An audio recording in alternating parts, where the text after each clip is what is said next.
नमस्कार दोस्तों। सनातन धर्म में एकादशी तिथि भगवान विष्णु की प्रिय है। पंचांग के अनुसार माघ महीने की एकादशी तिथि को खटतीला एकादशी के नाम से जाना जाता है। इस दिन भगवान विष्णु के संग माँ लक्ष्मी की पूजा व्रत करने का विधान है। इस बार जनवरी महीने में खटतीला एकादशी है। जो लोग खटतीला एकादशी का व्रत करते हैं उन्हें खटतीला एकादशी की व्रत कथा का पाठ अवश्य करना चाहिए, वरना पूजा का पूर्ण फल प्राप्त नहीं होता है। चलिए जानते हैं खटतीला एकादशी व्रत कथा के बारे में। खटतीला एकादशी व्रत कथा।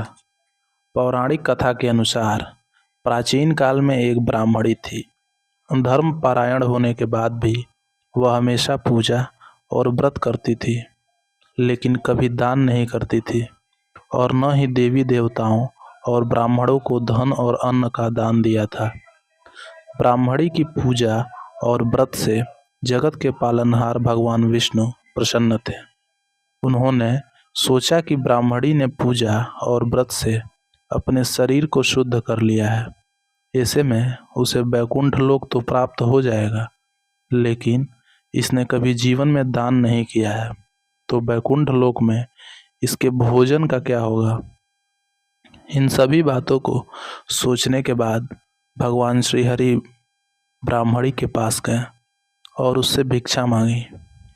भगवान विष्णु के वेश में साधु को ब्राह्मणी ने भिक्षा में एक मिट्टी का ढेला दे दिया। भगवान उसे लेकर वैकुंठ लोक में लौट आए। कुछ समय के पश्चात ब्राह्मणी का देहांत होने के बाद वह वैकुंठ लोक में आ गई।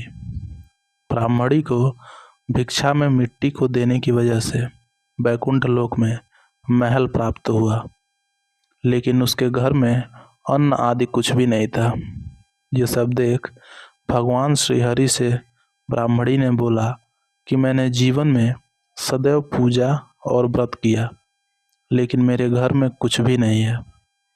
भगवान ने उसकी समस्याएं सुनकर कहा कि तुम वैकुंठ लोक की देवियों से मिलकर खटतीला एकादशी व्रत और दान का महत्व सुनो, उसका पालन करो, तुम्हारी सारी गलतियां माफ होंगी और मनोकामनाएं पूरी होंगी। ब्राह्मणी ने देवियों से खटतीला एकादशी का महत्व सुना और इस बार व्रत करने के साथ तिल का दान किया। मान्यता है कि खटतीला एकादशी के दिन व्यक्ति जितने तिल का दान करता है उतने 1000 वर्ष तक वैकुंठ लोक में सुखपूर्वक रहता है। वीडियो अच्छा लगा हो तो वीडियो को लाइक करिए तथा शेयर करिए। नमस्कार।